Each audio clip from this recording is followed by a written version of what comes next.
Hi friends, RK news తెలంగాణకు స్వాగతం. మళ్ళీ ఆత్మహత్యల తెలంగాణ. ఏడాదిలోనే సమైక్య పాలన నాటి పరిస్థితులు.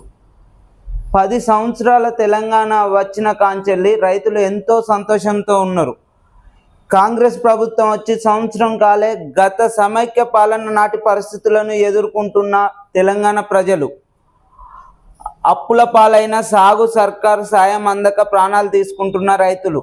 ఇప్పటి వరకు వానకాలం అయిపోయి ఎండాకాలం పంట వచ్చినా ఇప్పటి వరకు రైతు బంధు అందలేక ఎంతోమంది రైతులు ఆవేదన చెంది ఆత్మహత్యలు చేసుకునేందుకు పాల్పడుతున్నారు.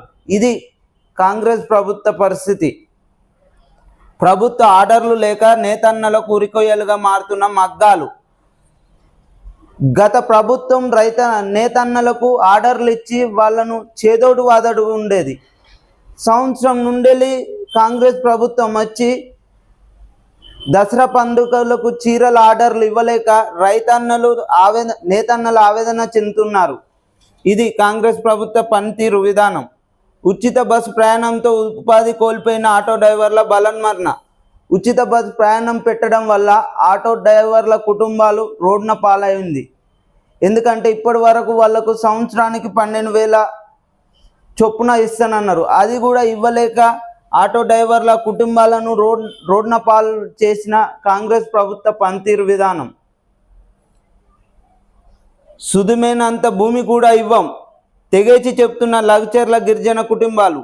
మమ్మల్ని చంపినా సరే జాగని ఇడిచిపెట్టాం, మాకు అద్దురా నాయన ఈ ఫ్యాక్టరీలు, మాకు భూమి పండించుకొని బతుకుతామన్నా కూడా వాళ్ళ సలోబాల కోసం రేవంత్ రెడ్డి ఫార్మా పరిశ్రమ కాదు మల్లో పరిశ్రమ అని చెప్పి వాళ్ళ భూముల గుంజుకునేందుకు ప్రయత్నిస్తున్న కాంగ్రెస్ ప్రభుత్వం. రైతుల కోసం ఇప్పటి వరకు గాలిస్తున్న పోలీసులు. రైతులు ఏమన్నా నేరం చేసి వాళ్ళ భూములు ఇవ్వనన్న పాపానికి వాళ్ళను ఎంబడిస్తున్న పోలీసులు. అర్ధరాత్రి కూడా ఏం జరుగుతుందో అని ఆందోళన చెందుతున్న లగ్చర్ల గ్రామ ప్రజలు. ఇది కాంగ్రెస్ ప్రభుత్వ పనితీరు విధానం. మరో 497 ఎకరా భూమి సేకరణ. 2 రోజులలో సర్కార్ రెండో నోటిఫికేషన్. లగ్చర్లో మొత్తం 607 ఎకరాల సేకరణ. రేవంత్ రెడ్డి జాగిరా, మీరు ఇస్తారా ఇవ్వరా అని 20 లక్షలకు ఎకరం ఇవ్వాలని డిమాండ్ చేస్తున్నారు. ఇవ్వని పక్షాన పోలీసులతో బెదిరింపులకు పాల్పడుతున్నారు. మాకు అద్దురా నాయన అని లగ్చర్ల ప్రజలు బాధతో ఆవేదనతో చెప్పినా కూడా మీరు భూములు ఇవ్వాలని భయభ్రాంతులకు గురి చేస్తున్న కాంగ్రెస్ ప్రభుత్వం మరియు రేవంత్ రెడ్డి అనుచరులు. ఆర్ఎస్ ప్రవీణ్ కుమార్ పై సర్కారు కేసు. బీఆర్ఎస్ గురుకుల బాటపై ప్రభుత్వ నిర్బంధ కాండ. ఆర్ఎస్ ప్రవీణ్ కుమార్ గారు ఇవాళ గురుకులాలకు ఎంతో సేవ చేసి వాటిని ఎంతో స్థాయికి తెచ్చిన వ్యక్తి. అలాంటి వ్యక్తి గురుకులాలలో అన్యాయం జరుగుతుంటే విద్యార్థుల పక్షాన మాట్లాడినందుకు ఆయన మీద కేసులు పెట్టడం జరుగుతుంది. ఏదో తప్పులు జరుగుతాయి, దాన్ని మీరు ఎత్తి చూపితే మీ మీద కేసులు పెడతామని కాంగ్రెస్ గవర్నమెంట్ ఆర్ఎస్ ప్రవీణ్ కుమార్ను నిర్బంధించడం జరిగింది. ఆయన మీద కేసులు పెట్టడం జరిగింది. అంటే గురుకులాలను ఎత్తివేసే క్రమంలో ఉంది కాంగ్రెస్ ప్రభుత్వం. కేసీఆర్ పెట్టిన గురుకులాల వల్ల కేసీఆర్కే పేరు వస్తుంది, మాకేం వస్తుంది అని ఇలాంటి అగత్యాలకు కూడా పాల్పడుతున్నారు. దీన్ని ప్రశ్నిస్తే ప్రతిపక్షాలను హౌస్ అరెస్ట్ చేయడం జరుగుతుంది. ఇది ఎంతవరకు న్యాయమని కాంగ్రెస్ ప్రభుత్వాన్ని తెలంగాణ ప్రజలు అడగడం జరుగుతుంది. మూసి కథ ముగిసింది. 2 లక్షలపై రుణమాఫీక లేనట్టే. చివరి విడత పూర్తి చేసినట్టు సీఎం ప్రకటన. చేయాల్సిన రుణమాఫీ 31 కోట్లు, మాఫీ చేసింది 20,000 కోట్లు మాత్రమే.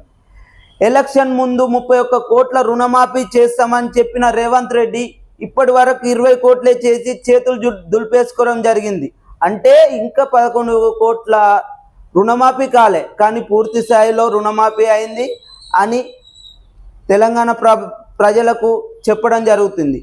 కానీ ఇంకా 11 కోట్ల రుణమాఫీ కాక ఇంకా మిగిలిన రైతులు ఎంతో ఆవేదన చెందుతున్నారు. తెలంగాణ గవర్నమెంట్ నుండి కాంగ్రెస్ గవర్నమెంట్ వస్తే మాకు 2 లక్షల రుణమాఫీ జరుగుతుందని ఎంతో సంతోషపడి ఓట్లు వేయడం జరిగింది. కానీ చూస్తే 20 లక్షల రుణమాఫీ చేసి 11 లక్షల రుణమాఫీ ఎగనామా పెట్టదందుకు సిద్ధపడుతున్న కాంగ్రెస్ ప్రభుత్వ పనితీరు. రుణమాఫీ చేసినామని చెప్పి అది పూర్తి స్థాయిలో చేయలేకపోయారు. మళ్ళా ప్లస్ రైతు బంధు, రైతు భరోసా కూడా ఇప్పటి వరకు వేయలేకపోయారు.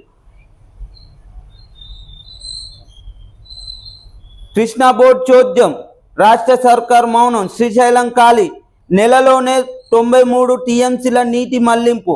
ప్రభుత్వం ప్రస్తుతం ఉన్న 122 టీఎంసీలు యాసంగి సాగునీటికి మళ్ళీ కటకటాలే. పోతిరెడ్డిపాడు నుంచి ఏసీ నీటి మళ్లింపు. ఈ ఏడాది 190 టీఎంసీలకు పైగా తరలింపు. మన తెలంగాణ శాతమే కృష్ణా బోర్డులో ఎక్కువ ఉంటుంది. అయినా కూడా ఆంధ్ర వాళ్ళే ఎక్కువ శాతం నీటి మరలింపు చేయడం జరుగుతుంది. అయినా మన రేవంత్ రెడ్డి సర్కార్ చోద్యం చూస్తుంది. తెలంగాణ ప్రజలకు అన్యాయం జరిగినా మంచిదే, కానీ ఆంధ్రలో ఉన్న చంద్రబాబుకు భయపడి మాట్లాడలేకపోతున్న కాంగ్రెస్ ప్రభుత్వం. ఇది ఇప్పుడున్న ప్రజెంట్ పరిస్థితి. 7 నక్సలైట్ ఎన్కౌంటర్.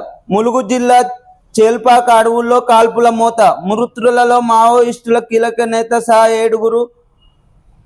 పిఎన్జిఓ వారోత్సవాలకు ఒక రోజు ముందే కాల్పులు. ప్రజలు బేజారు, పాలన బేకారు. ఏడాది పాలన బిగ్ ఫెయిల్యూర్. కాంగ్రెస్ పాలన అంతా డంబాచారం. నీది సుపరిపాలన ప్రజలు చెప్పాలి.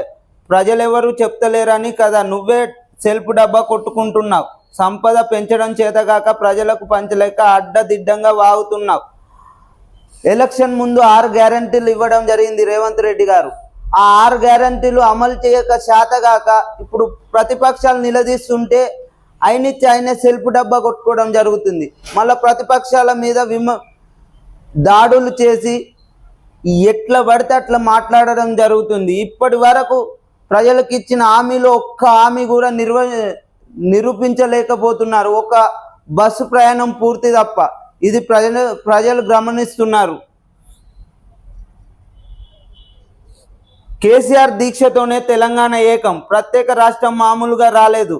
ఎందరో త్యాగాల ఫలితంగా సాధించింది. అమరుల త్యాగాలను పాఠ్య పుస్తకాలలో చేర్చాలి. పోలీస్ కిష్టయ్య వర్ధంతి సభలో వ్యాఖ్యలు.